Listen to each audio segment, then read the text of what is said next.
నమస్తే అండి. ఈరోజు నేను డైరీ ఫార్మ్ దగ్గరికొచ్చాను చూడండి.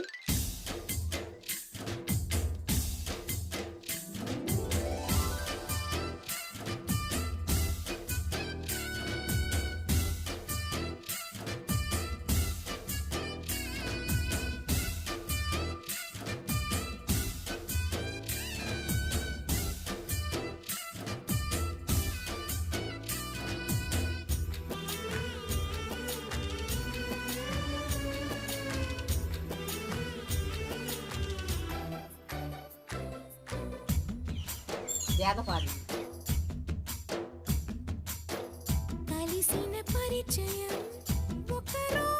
అవునండి. బాయ్. నమస్తే అండి. ఈరోజు నేను డైరీ ఫార్మ్ దగ్గరికొచ్చాను చూడండి.